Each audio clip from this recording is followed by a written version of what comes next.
my young friends. In the last session, we have started the chapter Be Smart. आपण हा चॅप्टरची सुरुवात केली होती, बी स्मार्ट म्हणजे यशस्वी बना.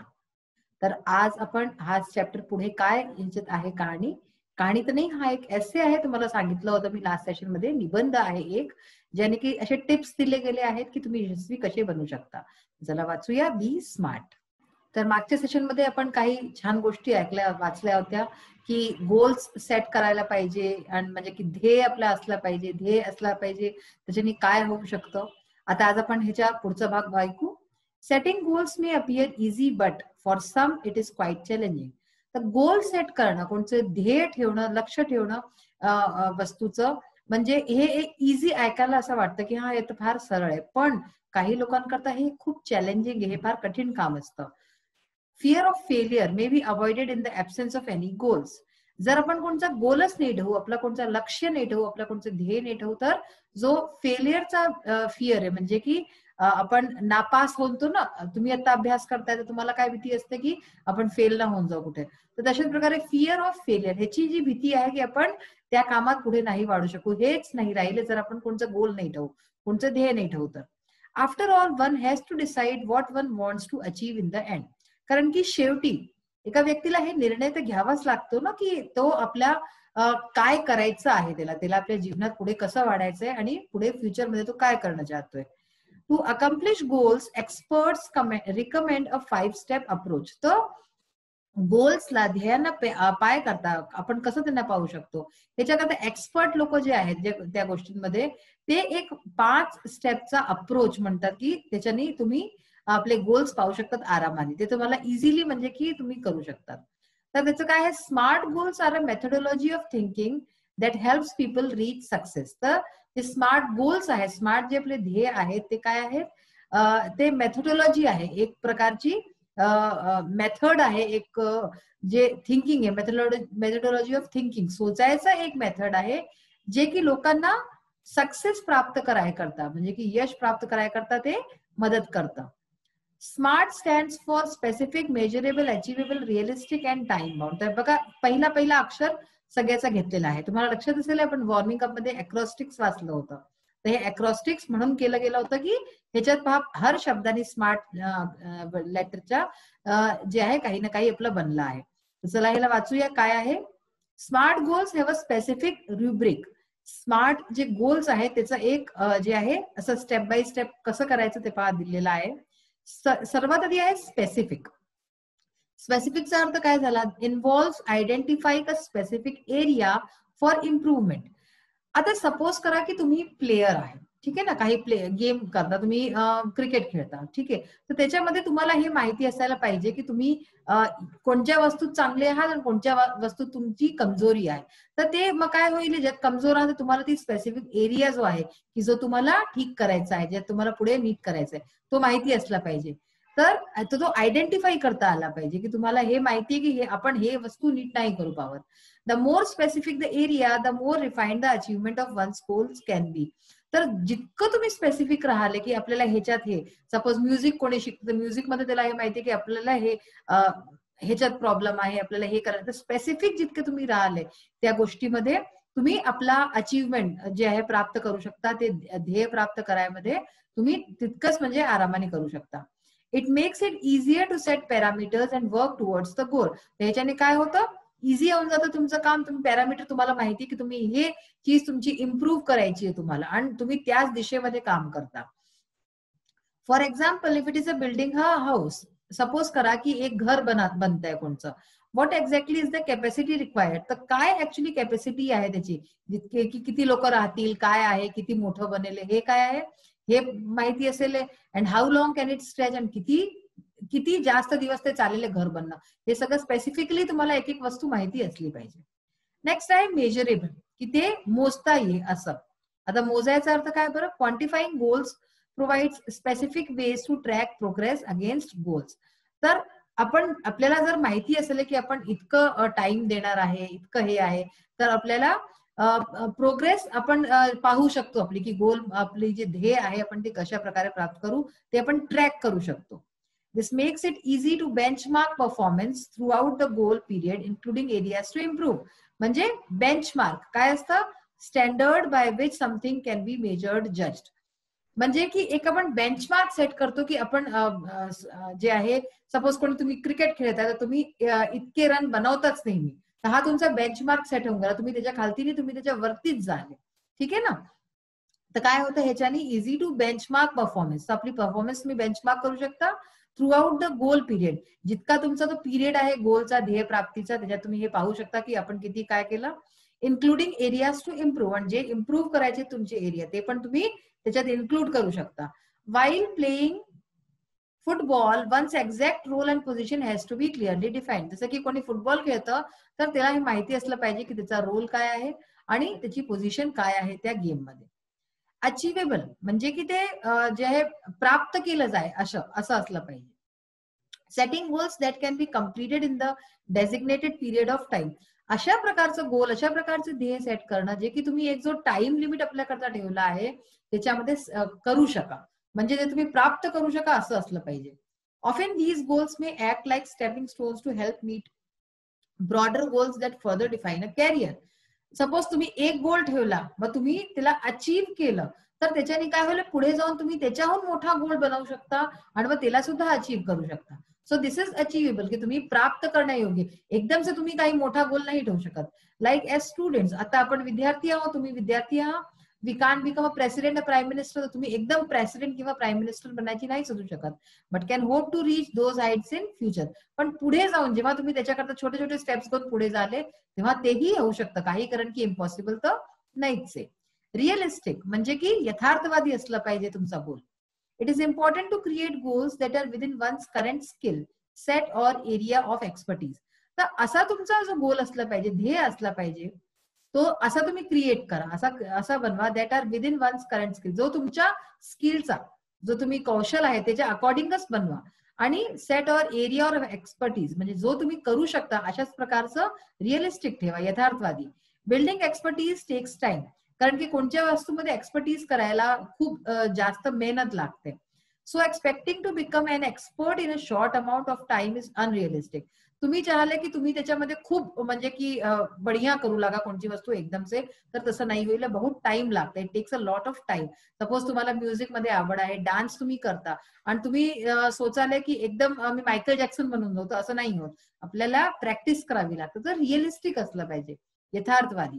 Bing realistic will make it easy to be successful at attaining goals. जर तुम्ही यथार्थवादी राहिले तर तुम्ही आपले ध्येय प्राप्त करायमध्ये सक्सेसफुल राहिले, यशस्वी राहिले. If defensive and not aggressive, the goal perhaps lack realism. जर तुम्ही डिफेन्सिव्ह आहात, जस्टिफिकेटिव्ह आहात, नुसतं तुम्ही आपला बचावच करताय अँड नॉट अग्रेसिव्ह, आणि तुम्ही अग्रेसिव्ह नाही आहात, आपल्याकडनं अटॅक नाही करत आहे कोणत्या वस्तूत, म्हणजे की काही आपल्याकडनं तुमचं काही हे नाही आहे. The goal perhaps lacks realism, तर काय यथार्थवाद नाही राहिले. आपल्याला आपला बचावही करायचंय आणि जिथे जरूरत तिथे आपल्याला जे आहे पुढे वाढून करायचं पण आहे काम. We must have the clear picture in mind and must have the ability to adapt to that picture. तर आपल्या माइंड मध्ये, आपल्या दिमागमध्ये जे आहे एक आपली क्लिअर पिक्चर असली पाहिजे की कसं काय करायचंय, आणि त्याच्यात ती एबिलिटी असली पाहिजे, योग्यता असली पाहिजे की अधेअर म्हणजे की आपण त्याला चिपकून राहू त्या पिक्चरला, म्हणजे की आपण ते पूर्ण करायला कसंही करून करू. अशाच प्रकारे आहे नेक्स्ट टाइम बाउंड, म्हणजे की वेळेचं महत्वही फार जास्त असतं, टाइम बाउंड असलं पाहिजे. Establish time parameters around each goal. प्रत्येक ध्येयाचा एक टाइम लिमिट ठेवा की भाई इतक्या वेळात हे, इतक्या वेळात हे. As it will help increase focus and accountability. तर ह्याच्याने काय करू पाहाल, तुम्ही फोकस करू पाहाल नीट प्रकारे की आपल्याला हे इतक्या दिवसात करायचं तर कसंही करून आपण करू. याला to reduce weight we know how to go about it. आपल्याला माहिती आहे की आपण वजन कसं कमी करू शकतो, but without consistent time bound action, म्हणजे स्टडी, कन्सिस्टंट म्हणजे स्टडी. जर आपण सतत एक टाइम बाउंड ऍक्शन नाही करू, आपण आपल्या वेळेवरती गोष्टी नाही करू, it never becomes a reality. तर ते यथार्थ मध्ये कधी परिवर्तित नाही होईल. इट मे बी एक्सरसाइज, ते काही पण होऊ शकतं, तुमची एक्सरसाइज, व्यायाम होऊ शकतो, डाईट होऊ शकते, म्हणजे खानपाने, स्ट्रेस फ्री थॉट्स होऊ शकतात, काही पण होऊ शकतं. All these have to be practised. तर हे सगळं आपल्याला नियमित रूपाने आणि टाइम बाउंड रूपाने करायचंय. अँड इम्प्लिमेंटेड विदाउट हेजिटेशन, आणि इम्प्लिमेंट करायचं म्हणजे ते करूनच राहायचंय. त्याच्यात काही आपल्याला हेजिटेशन नाही, लाज नाही वाटायला पाहिजे, कोणची शंका नाही आली पाहिजे. डाऊट म्हणजे शंका, or indifference, but within a deadline. एक डेडलाईन असली पाहिजे आणि त्याच्यामध्येच आपल्याला हे आपण करू शकतो, हे असं सोचलं पाहिजे. तर आज आपला सेशन हा वाला आपला वाचायचा सेशन आपण इथे थांबवतो. नेक्स्ट सेशन मध्ये आणि पाहूया की पुढे 2 जे पॅराग्राफ आहेत त्यात काय आहे. So now we will see our English workshop. हा जो पार्ट आहे तो बघू. So question number 7 is dos and don'ts for delivering a speech. स्पीचच्या रिलेटेड क्वेश्चन आहे एक आपला क्वेश्चन नंबर 7 की एक स्पीच देताना जेव्हा आपण स्टेजवरती उभं राहून स्पीच देतोय तेव्हा काय केलं पाहिजे. डूज म्हणजे काय केलं पाहिजे आणि डोंट्स म्हणजे काय नाही केलं पाहिजे. डूज मध्ये आहे स्पीक स्लोली म्हणजे हळू बोला. एम्फसाइज कीवर्ड्स, जे कीवर्ड्स आहे ते एम्फसाइज करा, त्यांच्यावरती जोर द्या. तुम्ही मला बघता बोलताना मी स्पष्ट बोलायचा प्रयत्न करते, हळू बोलते, कधी तेजही बोलते, तर जसं वेळेचं असतं. आणि put your thoughts and ideas as clearly as possible. तुमचे जितकेही विचार आहे आणि ज्याही गोष्टी आहेत त्याला एकदम क्लिअरली सगळ्यांपर्यंत पोहोचे असं तुम्हाला सांगितलं पाहिजे. Use meaningful quality language. Language जी तुम्ही युज करताय, भाषेचा जो चुनाव आहे तुमचा, भाषा चांगली आणि मिनिंगफुल म्हणजे त्याचा अर्थ असला पाहिजे. अर्थहीन भाषा आणि खराब भाषेचा युज नाही करायचा आहे. Use simple but effective language. आता हे नका सोचू की तुम्ही भारी भरकम लँग्वेजचा युज करून द्याल त्याच्यानी तुमची स्पीच चांगली होऊन जाईल. तुम्ही सिम्पल लँग्वेज युज करू शकताय पण ती इफेक्टिव्ह असली पाहिजे, लोकांना समजण्यात आली पाहिजे आणि त्यांच्या मनापर्यंत गेली पाहिजे. Stress your points firmly. जे पॉइंट्स तुम्ही म्हणताय आपल्या स्पीच मध्ये त्यांना फर्मली की लोक त्याशी कन्व्हिन्स होऊन जाय की तुम्ही जे म्हणताय ते ठीक आहे. Speak loudly and clearly. जोराने बोलायचं आणि क्लिअरली साफ स्पष्ट शब्दात बोलायचं. आता डोंट्स काय आहे म्हणजे काय नाही केलं पाहिजे. Don't mumble. मंबल म्हणजे असं हळूहळू असं नाही बोलायचं. मी बोलते तर कसं स्पष्ट ना तुम्हाला समजत येतं ना. आता सपोज मी असं बोलू तुम्हाला समजत येईल का असं नाही समजत येत ना, तर डोंट मंबल. असं हळूहळू बोलायचं नाही, जोराने बोलायचं, स्पष्ट बोलायचं. Don't look up down. काही काही लोक नर्वस होऊन जातात तर वरती खालती असं इकडे अरे असे हे ते असं नाही करायचं. सीधे समोर पाहायचं. Don't forget important points. जे तुमचे विशेष जे स्पेशल पॉइंट्स आहेत तुम्ही बनवून ठेवले त्यांना विसरायचं नाही. Don't use excessive gestures. काही काही लोक बोलताना खूप जेस्चर्स म्हणजे काय हावभाव खूप अरे असं झालं तसं असे हावभाव एक्सेसिव्ह नाही करायचं. नीट जेवढं बोलायचंय तेवढं पोहोचलं पाहिजे लोकांपर्यंत पण खूप जास्त नाही करायचं, अति नाही करायची. Don't feel nervous or embarrassed while giving speech. Speech देताना नर्वस फील नाही करायचं, घाबरायचं नाही, एम्बॅरेस नाही व्हायचं की इतक्या लोकांसमोर आपण बोलतोय काही चूक झाली. सपोज काही चूक झाली पण तर त्याला विसरून पुढे वाढायचं. Don't drift away from your topic. आपला जो टॉपिक चाललाय, ज्या विषयावर तुम्ही बोलताय त्याच्याशी इकडे तिकडे कधीच नाही जायचं. तर हे डोंट्स अँड डूज होते स्पीच द्यायचे. लँग्वेज स्टडी मधलं बघा. Rewrite the sentences using other appropriate gerunds in place of the given here. इथे काही जिरंट्स दिलेले आहेत, त्यांच्या जागी दुसरा जिरंट आपल्याला युज करायचा आहे. जिरंट काय असतं बेसिकली हे आपण आपल्या नेक्स्ट सेशन मध्ये पाहूया. Gardening is an art.